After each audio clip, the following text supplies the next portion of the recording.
Glas blev grundlagt i 1870 af konditormester Nicolaus Henningsen.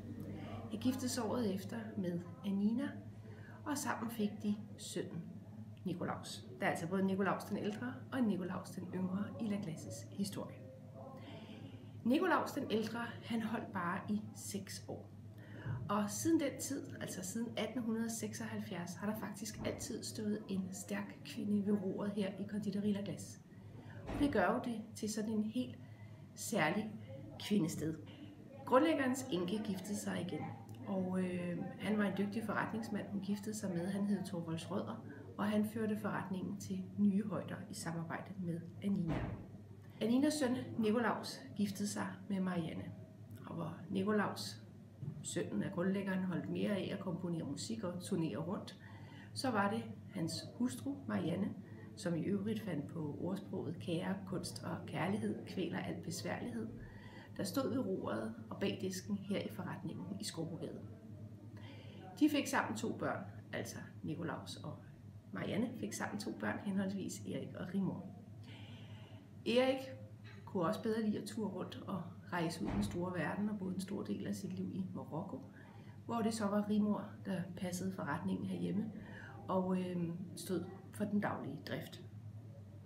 Da hun valgte at sælge, så var det min mor, Merete Stagetorn, der købte forretningen. Min far var advokat og passede sin forretning, men det var min mor, der passede biksen her i 11 år, mens hun opstartede sin karriere. Siden 1989 er det så mig, der har stået bag roret her, og på den måde har der altså været en stribe af kvinder, der har passet godt på La Glace gennem snart 146 år. Da La Glace derfor skulle udvide sidste år i 2015, så var jeg meget sådan opmærksom på, at selvfølgelig lever vi med historien og for historien, og kigger også fremadrettet hele tiden og finder ud af, hvordan vi passer ind i den nutidige historie. Og her hvor jeg sidder nu, som er vores nye gæstesalon, der var en meget stor, flot, tom væg. Og den kunne man jo selvfølgelig godt have smækket endnu et billede op af noget, der havde været engang. Men jeg var meget bevidst om, at vi altså også skulle have noget med, som i den grad var nutidigt, som i den grad var 2015 og den tid, vi lever i. Så jeg kontaktede diverse kvindelige kunstnere for at give dem et bud på, hvordan denne væg skulle udsmykkes. Og valget faldt på Kirstine Repsdorff, som altså lavede skitserne tilbage i 2015, men billedet er først blevet færdigt for nylig her i 2016. Hun har givet et meget spændende bud på fortolkning af billedet, og det hænger altså nu her til evig skue de næste 100 år måske. Det er et meget, meget smukt billede, som hedder en kage i den ene hånd og fremtiden i den anden, og det er nok det, der kendetegner La Glace meget godt. At vi i den grad lever med vores historie, men vi også er i den grad optaget af, hvad der skal ske i morgen og de næste 100 år. Nå, men i hvert fald så, altså vi har de her 7 kagekroner repræsenteret hernede. Og dem har jeg faktisk valgt at forsimple en lille smule i forhold til, hvad vi snakkede om før, eller hvad jeg viste jer før. Simpelthen fordi, når jeg kigger på det her billede, så er det virkelig konkret. Men jeg har observeret, at når andre folk kigger på det, som ikke kender historien, så bliver det bare abstrakt. Derfor har jeg valgt at ligesom lade håret og parykkerne, hvis man kan sige det sådan, fremtaget en lille smule mere ikonisk. Og så ligesom spejlingen, som ligger i fremtiden, som ligger nord for horisontlinjen, det er ligesom blevet en smule mere fragmenteret, en smule mere detaljeret, en smule mere arkiveret.